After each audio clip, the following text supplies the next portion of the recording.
Hi again, this is Dreamon and welcome to a new video of mine. I will be doing a compilation video this time, which is a top 10 of the worst video games of this year. Now I want to give a little bit of advice to people first to introduce this video. But if you want to skip to the next minute, then please feel free to hit the skip button at the top of the screen. Now what I want to say is that people need to be very careful with what they're buying and pre-ordering these days.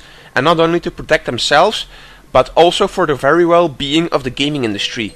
Because people who claim that they can buy whatever the hell they want and that what they buy doesn't harm other people are wrong. You do harm other people indirectly because, simply said, if you're buying a lot of DLC and microtransactions and pre-order a lot of games without waiting for the reviews, then you make these systems successful and encourage the companies that use them into using them even more, which will indirectly harm other people, since there are many people who do not like these features in their games. And this is logical because more often than not, many games, their quality will suffer because of these features. And you do not have to believe my words for it, just look at how many games are being released lately in an abominable state, where it has to be patched because the game isn't finished, or where the devs leave content out of the game on purpose so that they can sell day one DLC. Just look at how many times that has happened in the last 2 years alone. And this is all thanks to people who keep buying these things without thinking about it first. So please take this advice as a suggestion and help for the community in the future, because your decisions do matter for others. Okay, so now that this is all over with, we can start with our countdown. By the way, I release this countdown now because I see no use in waiting until December is over. There aren't any major game releases coming up, so there is no harm in releasing it now. So let's see what the worst game releases are of 2013. Now, people may think this one belongs higher up in the list or doesn't belong in the list at all. But why this one is in the list is because of two reasons. The first is because Infinity Ward and Activision tried to fool and trick us with false advertisement into believing they used a new engine and tried to convince us with fake sunlight in their videos and even used the excuse of fish swimming away from you. The second reason is they have a certain arrogance against gamers, especially PC gamers. The PC version of each Call of Duty game the last couple of years showed many bugs, glitches, lag and netcoding issues. This arrogance towards us is also shown in the fact that they themselves believe that their formula is supreme and so successful that they don't need to change anything about it. They think that the gamers are stupid enough to step in the same pile of shit every year. That is one big pile of shit. Now, apart from the fact that the engine was just an upgraded version of the old engine, they also denied the fact that their game is in a steady decline of sales, which makes it kind of hard to convince them that they need to change the way they're releasing games and how they act against the community. Now, with their behavior aside, the game itself isn't much to brag about either. It's again more of the same old song, and no real efforts have gone into changing and optimizing the game. It's actually so badly programmed that it requires 40 gigabytes of hard drive space and can't even run properly on the best PCs. Even on consoles there are problems with the stability of the game. In the end, it's sad to see that this is what has become the standard of modern shooters, and it's time for the Call of Duty fanbase to acknowledge the fact that this franchise is far from what it used to be and is no longer giving the community what it deserves. Yes! Of course, this is all personal opinion, but most of these thoughts are shared by the entire community. Oh, where do I begin with Battlefield 4? This game had so much potential to begin with, but again this potential was spoiled by EA, the rushing to the deadline policy. This problem is something that has returned many times in several games by EA, that they ain't finished properly before they're released. Well, to be honest, I think that this has to stop as soon as possible because it's ruining a lot of franchises within EA. In Battlefield 4, this problem translates itself into many crashes which are actually game-breaking, because you get kicked out of a game session after only 2 rounds of playtime. Lag and netcoding issues are also a major issue, with for example the famous one-hit kill bug. Another factor that contributes to all of this is that Battlefield 4 and Battlefield 3 were released so close to each other that they even shared the same bugs in their betas. And you fail! With one example being the bugs with the key bindings for the A and Q button and the mouse button 4 and 5. However, Battlefield 4 does improve in Battlefield 3 apart from the engine being identical. But the fact remains the same, Battlefield 4 is what Battlefield 3 should have been. Battlefield 3 should never have existed in the first place, and thus you can't ignore the fact that Battlefield 4 looks merely like a simple upgraded version of its previous title. I can't believe it either. Not cool. Totally lame. Now, why this game isn't higher up on the list is because this game wasn't really hyped or didn't fool the customers with cool trailers. Besides that, it just wanted to thrive on the success of the Walking Dead series and the same game from Telltale Games that was released in 5 episodes, which was honestly said a lot more successful even though it was merely a simple point and click story game. Now sure, you can say that they did try to fool people with cool trailers because they show trailers where they use the voices of the actors from the actual TV show and use these TV show actors to promote the game. Well, you're right there, but a smart gaming veteran wouldn't let himself get fooled by trailers like that without seeing some actual gameplay footage, and to be honest, the game trailers before the release showed enough warning signs to make you cautious about buying this game. If the crappy graphics and animations didn't give away that this game was average at best, then I suggest you practice your eyesight a little bit more. Sure, trailers can make a game look a lot better than it actually is, but with this game it was actually very hard to do.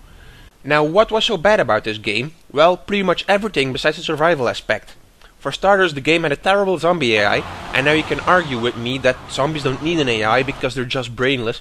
Well, you're right partially, but they still got basic instincts, like for example that they follow the smell of flesh and blood, and they can't even do that right in this game. There are also stupid melee combat mechanics that allow you to insta-kill a zombie with a knife stab in the head. So if you combine this flaw with a silly AI, then you can get some weird combat.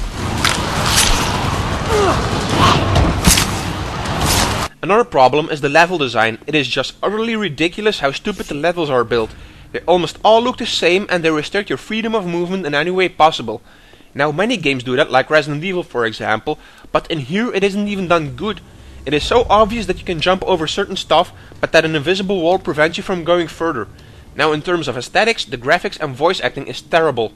The textures look really bad and the voice actors do not sound really enthusiastic in doing their job, and the quality of the recorded voice lines is bad too. It sounds like they're coming from a radio from the 1960s. Still don't. Uh-huh. Let me bring you up to speed. More of them come every day. We help. The animations are average at best, but they're doable, especially if you compare them to the graphics and voice acting. Other problems were with the ability to send your fellow survivors to find resources. It was completely impractical. You would spend more resources on fixing up your teammates than they would actually be able to bring back from the trip. Things that were nice in this game was for example the idea that you had to find fuel for your car and that it could actually run out of fuel in the middle of the road, and that you would then have to search for fuel in a small bonus area of some sorts. But since these areas all look similar to each other, it only stayed with a good idea that was again poorly executed. And that is also what this entire game is about. Good ideas that were poorly or very badly executed and programmed.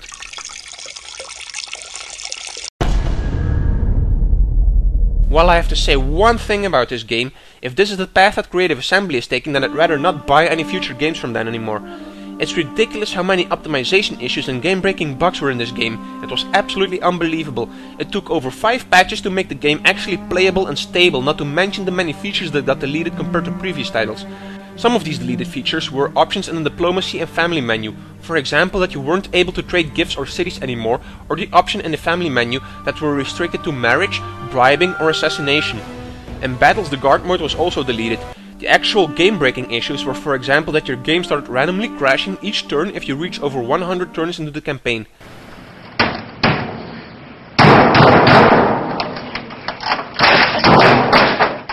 Or that the AI was so stupid that some battles weren't even able to be completed because of bugged out units, or naval battles that usually always resulted in you losing because of the ramming mode bugs. Fucking goddamn!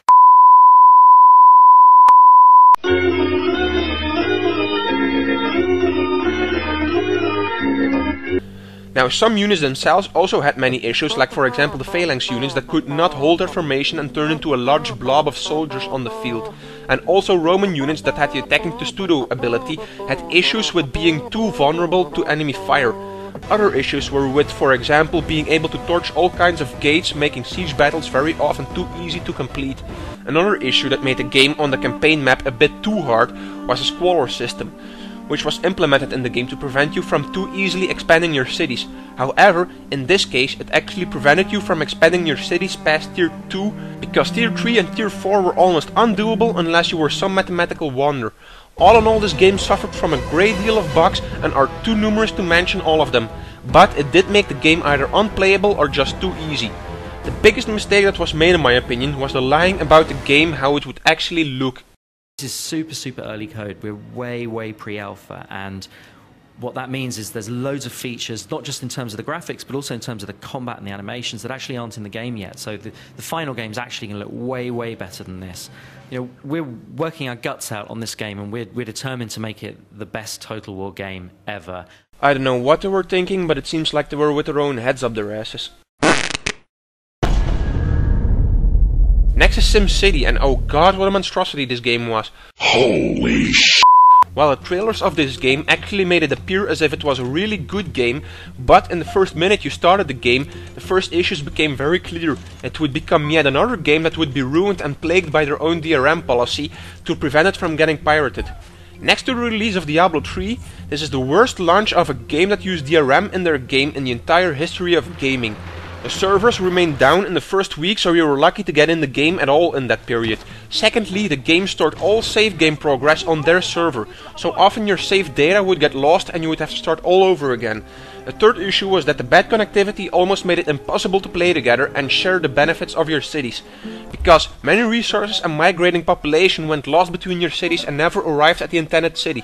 Other issues were bugs within the city itself, that for example the traffic could get jammed and bugged out at normal intersections. Or that a casino city or a city with monuments was completely unplayable because of the migrating population issues that made it impossible to attract any tourism. One issue where many people complained about was also the fact that the cities were insanely small, in fact so small that it became nearly impossible to make a profitable city. In the end, this game serves as the perfect example where anti-pirating measures were taken and actually punished the people that paid for the game and played it legally. And so this game got a much deserved fate.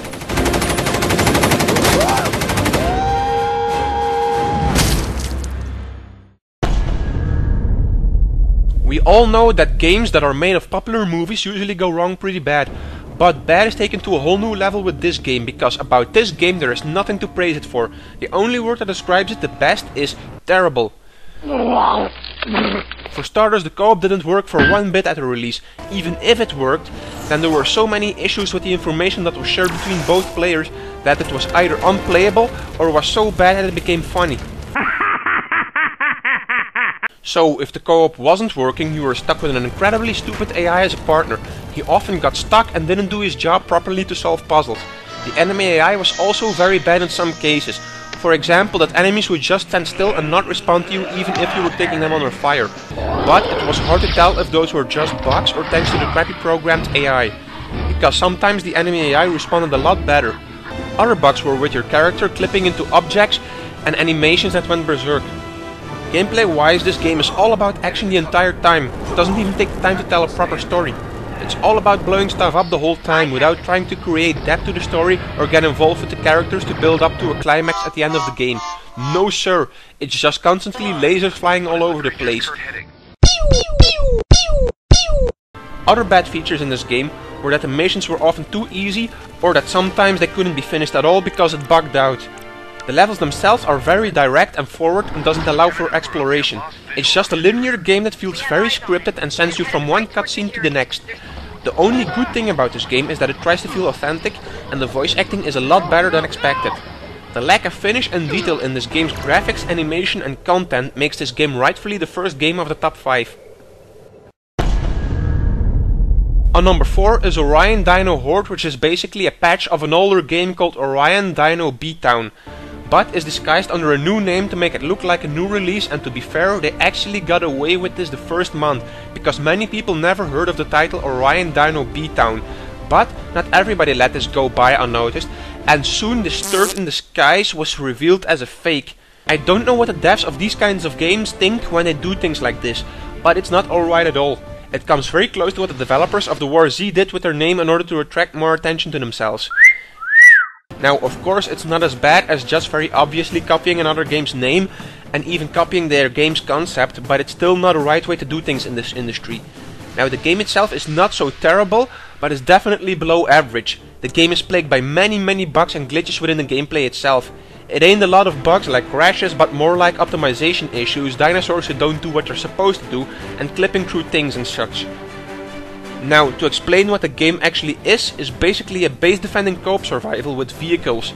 You just fight waves and waves of monsters similar to the Mass Effect 3 multiplayer. Now, these vehicles in this game are also just a simple rip-off of the Halo vehicles. The tanks are actually identical, the turret looks the same, and they both have 4 sets of separate tracks left and right. And the Jeep in this game also looks very similar to the Warthog. Now the dinosaurs and their animation are also very terrible, and the game doesn't explain you anything. There are no indicators for your objectives or whatever. All in all, this game fails on many different levels, and even though it's an indie title of only 15 euros, I still think they're charging way too much for this game.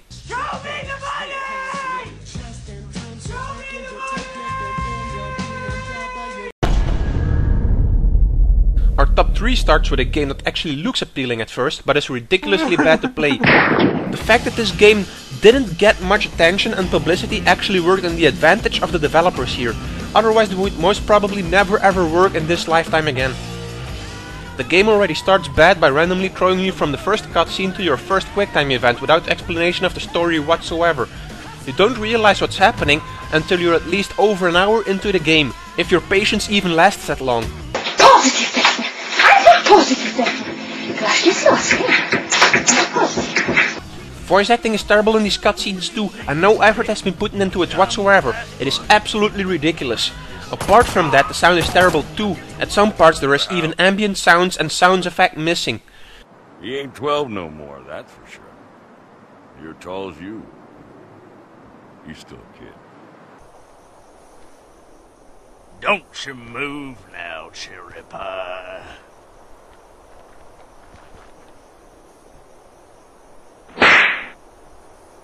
The graphics are bad as well, and weird clipping and strange events or physics in the game make it either too weird to watch or impossible to play.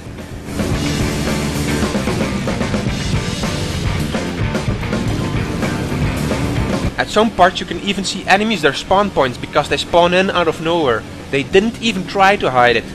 Even something as standard as a driving backwards control is missing from the game. The missions are repetitive and too easy until it becomes so boring or ridiculous, like for example enemies that take 500 hits to go down, that you rage quit.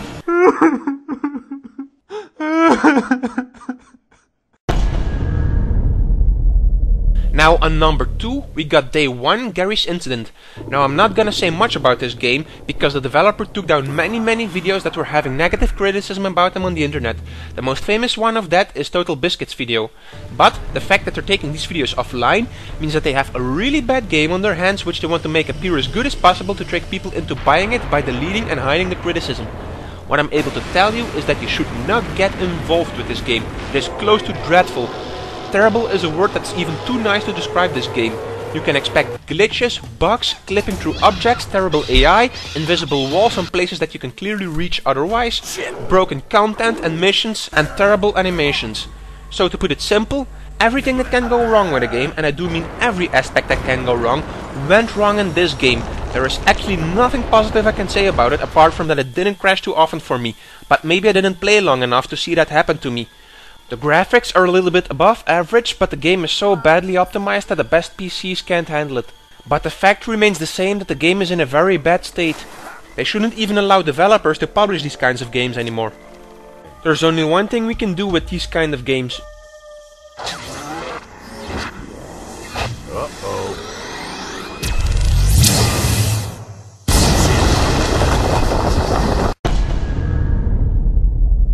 At number 1 we got Aliens Colonial Marines. Now at first Gearbox used to be a respected developer because of the Borderlands franchise, until they made Duke Nukem Forever, which was strike 1 where it went wrong. Then they made the second strike and fucked up another franchise by releasing Aliens Colonial Marines. Why this game is a number 1 is easily thanks to the lying and deception they did to make the game look a lot better than it ended up as. And I do mean that it looked a lot better in the footage from the demo gameplay. It became the worst piece of shit I've ever seen besides Gary's Incident and Ride to Hell. But, as I said before, this game is a number 1 because they tried to hide the fact that the game was terrible and unfinished by holding back any reviews until the game was released, so that they could still cash in on the pre-orders. So they deliberately fooled their paying customers, lied and showed footage from a completely different game to still earn money before the shit would hit the fan. After the failed release, Gearbox went even so far as claiming that it was all Timegate Studios' fault, while actually it was all Gearbox who was hyping and praising the game in trailers before the release. Aliens Colonial Marines is immersive, It's fast, Scary. frightening, Badass. dark. There even was almost a lawsuit pulled on Gearbox and Sega for false advertisement. Now, you may argue that the game still showed some similarities to the demo footage, and that may be true, but many things got deleted from the actual game that were shown in the demo footage.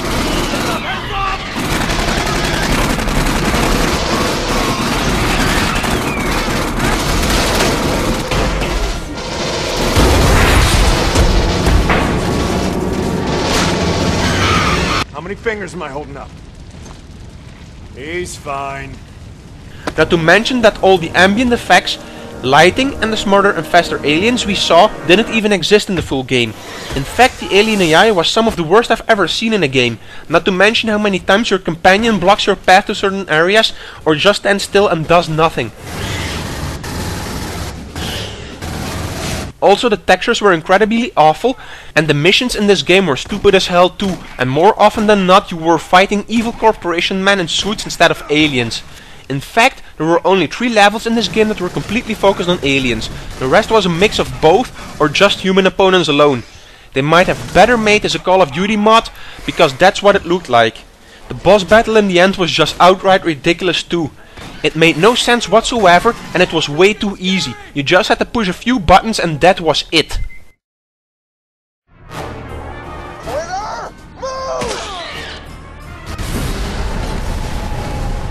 Now, it was a tough decision for the top 3 games, because in terms of bad aspects, lack of features and screwed mechanics, I think Ride to Hell and Gary's Incident win from Aliens Colonial Marines hands down. But this Aliens game has been the pinnacle of deception and lies and is the best example of false advertisements we've ever seen in the gaming industry. It was the fail of the year for me, since so many people were hyped for it and were actually hoping for a good Aliens game for once, because this franchise already had many bad movies and games which damaged its good name. But the hope for a good Aliens game was just shot out of the airlock.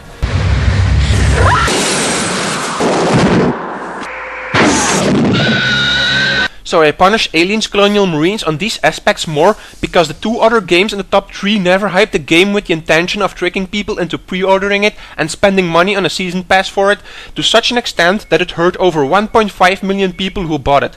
So in terms of damage done to gamers and the community, then in my opinion it rightfully belongs as number 1 in my list. This game should never have existed in the first place and should have been cancelled or burnt or whatever. Gearbox has damaged their reputation with Duke Nukem Forever and Aliens so much that I'm surprised they're even staying in business. I hope that someday Gearbox will get what it deserves. I can't take much more of this! Or, as Duke Nukem would say, eat shit and die.